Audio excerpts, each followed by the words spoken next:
بسم اللہ الرحمن الرحیم، السلام علیکم۔ آج 9 فروری اور 2025 کا سال ہے۔ آج سارا دن گزرا اور کچھ ڈسکشن ہوئی، دل نے چاہا کہ آپ کے ساتھ بھی شیئر کی جائے۔ صبح کے ابتدائی جب ایک دوست سے ملاقات ہوئی تو میں نے کہا کیسے ہیں؟ بتایا کہ حالات درست نہیں ہیں۔ دوسرے سے پوچھا، وہ بھی ناخوش۔ پھر تیسرے سے پوچھا، وہ بھی ناخوش۔ اپنے حالات پہ، اپنے جو اس کی زندگی کا انداز تھا اس سے وہ دکھی تھا۔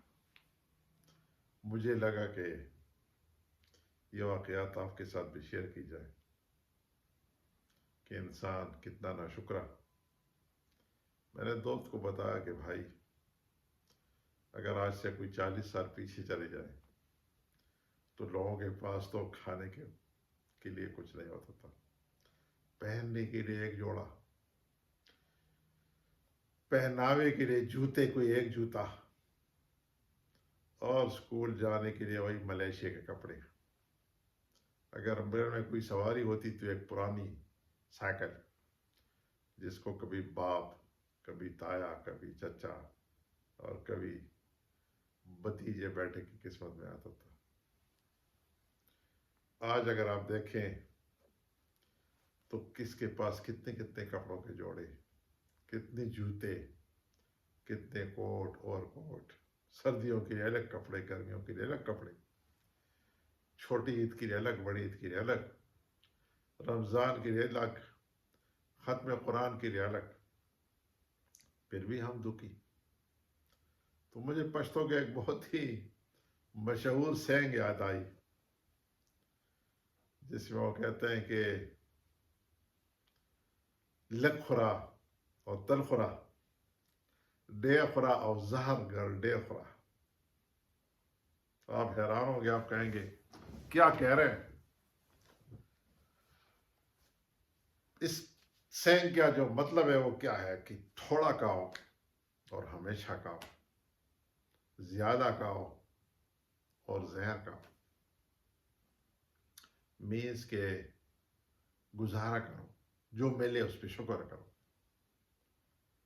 صبر کرو، شکر کرو، الحمدللہ رب العالمین کرو۔ جب یہ باتیں ہو رہی تھی تو مجھے میرے ایک دوست ہے ثاقب بھائی، بڑا پیار میں بھی ان کے ساتھ کرتا ہوں، وہ بھی بڑے عزت دیتے ہیں۔ ایک ملٹی نیشنل کمپیوٹر سے متعلق ایک بہت بڑی کمپنی میں ایک اچھی پوزیشن پہ کام کرتے ہیں۔ انہوں نے مجھے ایک واٹس ایپ بھیجا جس میں ایک چیونٹی کا قصہ تھا کہ چیونٹی گزر رہی تھی تو راستے میں کسی سے شہد کا ایک قطرہ گر گیا تھا۔ چیونٹی نے وہاں سے تھوڑا سا شہد لیا، اس سے بڑا مزہ آیا، بڑا لذیذ تھا۔ آگے بڑھنے لگا کیونکہ اسے آگے کسی جگہ پہ پہنچنا تھا۔ اچانک مجھے خیال آیا کہ اتنی لذیذ شہد، یہ جو میں نے خوراک کھائی ہے کتنی لذیذ اور کتنی پیاری ہے، کیوں نہ ایک لقمہ اور لیا جائے۔ چیونٹی واپس مڑا، اس نے ایک دفعہ پھر شہد لیا، پھر وہ چل پڑا۔ پھر اسے خیال آیا کہ کچھ اور بھی کھایا جائے۔ اب جب چیونٹی واپس آیا تو وہ شہد کا وہ جو قطرہ تھا، وہ جو تھوڑی سی شہد گر گئی تھی، اب وہ اس کے اوپر، جناب چیونٹی اوپر چھڑا اور اس نے کہا کہ آج میں نے خوب شہد کھانی ہے۔ اس زبردست شہد کھانے لگ گیا، اس کا پیٹ بھر گیا، اور جب وہ شہد سے اترنے لگا تو شہد سے اتر نہیں سکی وہ چیونٹی، اور اس شہد کے اندر وہ مر گئی۔ پھر مجھے پشتوں کا مقولہ یاد آیا، چہ لک خورا نو تل خورا اور چہ ڈیر خورا نو زہر گن ڈیر خورا۔ میرے دوستو، سب کچھ ہے، سواری بھی ہے، گھر بھی ہے، اسپاؤس بھی ہے، بچے بھی ہیں، روزگار بھی ہے، ریڑھی مان کے پاس ریڑھی ہے، دن میں اس کا کچھ نہ کچھ بک جاتا ہے، مزدور کے پاس مزدوری ہے۔ جو سرکاری یا غیر سرکاری نوکری کرتے ہیں ان کے پاس نوکریاں 100 لوگوں کا پوچھیں تو 95-96 کے پاس تو روزگار بھی ہے، کھانے پینے کے لیے سب کچھ ہے، پھر بھی دکھی، پھر بھی پریشان. اور یہ دکھ اور یہ پریشانی آپ کو بیماری تو دیتی ہے، کیونکہ جو بھی اگر آپ پازیٹیو سوچیں گے تو آپ کا برین ایک پازیٹیو انزائم ریلیز کرے گا. اگر آپ نیگیٹو سوچیں گے تو آپ کا برین اس نیگیٹیوٹی کو کور کرنے کے لیے ایک اور انزائم ریلیز کرے گا. اور اگر بار بار منفی سوچیں گے تو نتیجتاً بہت سی کمپلیکیٹڈ ذہنی اور جسمانی بیماریوں میں انسان مبتلا ہوتا ہے. سکون قلب نہیں ہوتا.